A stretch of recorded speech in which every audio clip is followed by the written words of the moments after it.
Hello, ladies and gentlemen. Welcome back to Baller Nation. I'm back with another series review. Today, I'm going to look back at the Lakers vs. Phoenix Suns series. I'm going to give you my thoughts on the series, and I'm going to kind of give a quick sort of preview of what I expect from both of those two teams in the short term. For Phoenix and for the Lakers, this is the big series. This is the one, man. It's a heavily anticipated series that, honestly, I'm so happy that the Lakers lost. I know I shouldn't ever wish in anybody's downfall. I shouldn't wish in anybody's failure, but I did. I did wish nothing but failure, nothing but downfall for the Los Angeles Lakers and everybody on that roster. And I'm gonna be completely honest about it. And honestly, it's hard for me to put into words how amazing this feels. I had to sit through damn near a year of Lakers fans making fun of the Clippers, of Lakers fans talking all this shit about, Kevin Durant, Kyrie, Harden, they need to do all this just to beat LeBron. Lakers fans telling me, Lakers are going to win it. Lakers are going to go back to back, back to back, back to back. Lakers are going to do it all. Lakers are going to win. And they made fun of everybody. They made fun of everybody, and they went down early. They went down going into the playoffs. They was saying they was going to win. Going into the playoffs, they're like, Lakers are going to win it, man. They're the 7th seed. They're still going to win a championship. Don't worry about it. And it's not just Lakers fans. It's bronsexuals, too. It's two different types of people. But I had to sit through an entire year of hearing Lakers fans and bronsexuals talking all this shit. And what happened? What happened? Y'all didn't make it out of the first round. Y'all didn't make it out of the first fucking round. And listen, I'm a Spurs fan. Okay, my team didn't even make the playoffs. But I wasn't out here saying they were gonna. Shit, I thought the Spurs were gonna finish 15th in the West last year. I knew we was bad. But this isn't about the Spurs, it's about the Lakers. This is about the failure of the Lakers. And god damn it, Lakers fans, y'all had your moment last year. Bronsexuals, y'all had your moment last year. Let me have my moment now. Y'all lost. And the thing is too, obviously people are gonna bring up the injuries. All right, Anthony Davis got hurt. LeBron James got hurt, or he got hurt earlier. He was kind of recovering from an injury, whatever the fuck you want to say. All right, AD got hurt. LeBron. But shit, y'all can't really make no excuses about injuries now. Lakers fans, y'all know damn well y'all can't make no excuses about injuries. Okay, because I know Lakers fans out there. They wish Anthony Davis was healthy. They wish LeBron James was 100% healthy. Well, you know who else wished their stars were healthy? The Miami Heat fans. They damn sure wish Jimmy Butler wasn't playing on a sprained ankle last year. They wish Bam Adebayo and Goran Dragic weren't hurt last year in the finals. The Golden State Warriors wish Kevin Durant didn't get hurt in 2019 in the finals. The Houston Rockets wish Chris Paul didn't get hurt at the end of Game 5 in the 2018 Western Conference Finals. The San Antonio Spurs wish Kawhi Leonard didn't get hurt in Game 1 of the Western Conference Finals in 2017. The Warriors, they wish that Bogut never got hurt in 2016. The Cavaliers, LeBron James, he wishes that Kyrie and K-Love never got hurt in 2015. Injuries are part of the fucking game. I'm sure Golden State wished that when they played y'all, they had Klay Thompson in the play-in game, but they didn't. Injuries are a part of the game. I'm sure the Phoenix Suns wish that Chris Paul was 100% healthy for this series, and that he didn't get hurt and get banged up in Game 1. And I think at the end in Game 5, some point too, he also got hurt. Injuries are part of the game. Y'all can't make that excuse. That shit just happens. And I was sort of expecting, all right, LeBron James is going to give us a goated performance. LeBron's going to go out there. He's going to prove to me why he's the greatest player of all time. I had said this before the playoffs started. If LeBron wins a ring, he will be the GOAT this year.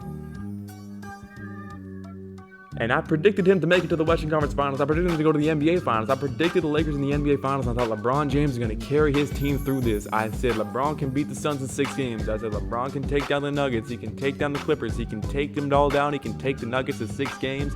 And I heard all year, the Nuggets need to put this super team together to take down LeBron James. Well, shit, no, they don't. Because they're not even going to have to go up against LeBron. They're not even going to face LeBron. And it didn't happen. And yes, AD got hurt. And yes, that sucks. But injuries are just part of the game. But I don't And I know, I mean, it sounds weird to say this after I just kind of went on a rant about the Lakers, but shit, let me switch the focus now to the Phoenix Suns, because the Suns deserve all the credit in the world here. Now I wake up this morning and I look up, I like to watch Undisputed after the Lakers lose. It's just funny. And I go on there and I'm like, all right, let's check this out. And I wake up this morning and I don't see one talk show praising the Phoenix Suns. I look around and I see all these sports people, and they're all out there and they're talking about the Lakers. They're talking about LeBron. What percent of the blame does LeBron get for this? What's next for the Lakers? What's next for LeBron? Who's leaving? What does this mean for the NBA? No one is talking about the fact that Devin Booker just gave you a 40-7 piece in Game 6 of the first round against the King, against the GOAT, as they like to call him, LeBron James. No one wants to talk about that. No one wants to talk about the fact that Chris Paul, alright, despite all the adversity, despite all this, everyone always shits on Chris Paul, and he chokes in the playoffs, he can't make it through the playoffs. He got hurt in Game 1, re-aggravated his injury, got some other weird injury in Game 5 at one point. He comes in here, and despite the fact that he doesn't put up a big stat line, he controlled the pace of the offense, he controlled the flow of the game when the Suns needed it most in the fourth quarter, and they were under surge because the Lakers were coming back. No one praises Chris Paul. No one praises DeAndre Ayton for outplaying Anthony Davis in Game 1 and doing a really, really good job the rest of the series.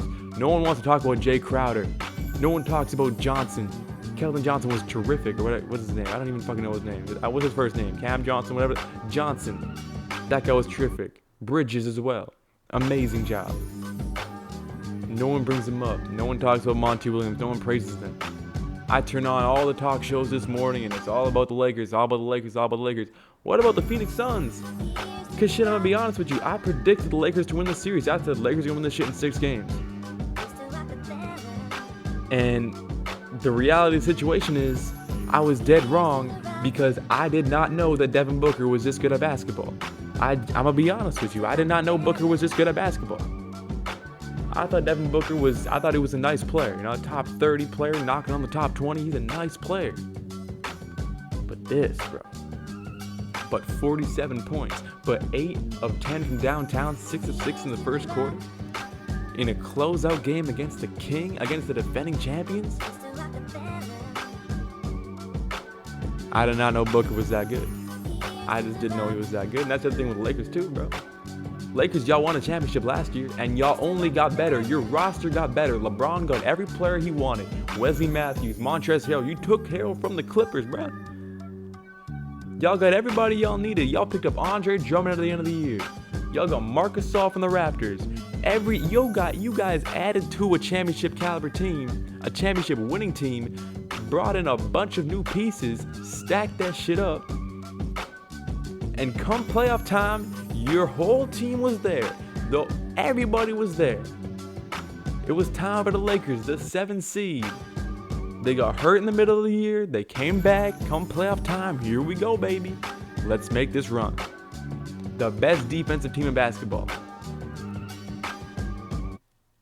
The best defensive team in basketball. Defense is nice, but when you scoring 14 points in a quarter, 10 points in a quarter in Game 5 and 6, you ain't gonna win shit. You had your team. And yeah, injuries suck. But shit, they sucked for the Phoenix Suns when Chris Paul got hurt in Game 1. Shit, they sucked for the Miami Heat as well when their best 3 players were injured in the NBA Finals last year. It sucked for the Golden State Warriors when they took on the Lakers without Klay Thompson. It sucked for the Warriors in 2019 without Kevin Durant. It sucked for the Spurs in 2017 when Kawhi got hurt. When Chris Paul got hurt for the Houston Rockets, that sucked too, didn't it? Injuries are just a bitch. And that's just how the bullshit goes. Finally, I just want to end off by saying that throughout the playoffs, we've seen a few guys that have taken on the quote-unquote villain role. They say Trae Young is the villain. I forget whoever the other one was. They're the villain. The villain. I forget who it was. Was it? I think Trae Young's like the main one. It might have been Luka Doncic, the villain. They're going in there, they're taking it to other teams on their home court and beating them. But I'm gonna tell you the real villain. The real villain in the NBA right now is not Trae Young. is not Luka Doncic. It's none of these guys. Those guys are nice, but the thing is that those guys, they have a fan base. Those guys are popular players that people want to see succeed. Villains are people that are not liked by everybody. Villains are people that the majority of people want to see fail, but these villains just piss them off and keep on fucking winning. I would argue LeBron James, and he was a villain in Miami. He was a villain then. When he was in Cleveland, he wasn't a villain. The real villain this year in the playoffs is Jay Crowder. Everyone shits on Jay Crowder. I see all these memes everywhere. Oh, Jay Crowder can't guard LeBron. Jay Crowder's LeBron's bitch. All this, that, and the other. Bronzesexuals get mad as fuck. Even regular people get mad as fuck about Jay Crowder. Jay Crowder's the real villain. And at the end of the day, listen, who's in the second round? Is Jay Crowder. Who's going home? LeBron. And you can bring up all this old stuff. Well, LeBron's got 4 rings. LeBron's got all this, that, and the other. He's arguably the greatest player of all time. But right now, in this instant, in this moment in time, that does not matter. Jay Crowder got the better of him. He just did. And pretty much, I mean, you look at any comment section, and if you see in the comment section everyone ripping on Jay Crowder, making excuses, oh, Jay Crowder's fucking shit, Jay Crowder, I mean, LeBron's got him in his back pocket, don't ever compare them. I'm not comparing them. But comments like that just prove the point that Jay Crowder's the villain in the NBA. And he got this one. He did. And it's funny as shit, because in game 2 and game 3, seeing the Lakers clown the Suns like that, I'd probably feel a little bit of empathy toward the Lakers. I'd probably feel a little bit of empathy toward LeBron if they never clown the Suns in game 2 and 3. If they weren't out there laughing at them in game 2 and 3. I'd probably feel a little bit of empathy, especially game 3. But the fact of the matter is, the Lakers, they were just making fun of the Suns. They were toying with them. They were laughing at them. Karma's a bitch. Karma is a real bitch. And they got the Lakers this year. That's it. That's it for me, this series review. It's a great series. I loved it. I loved it a lot. The Lakers lost. And so we can all celebrate that. Without further ado, ladies and gentlemen, I appreciate you watching this, and peace out.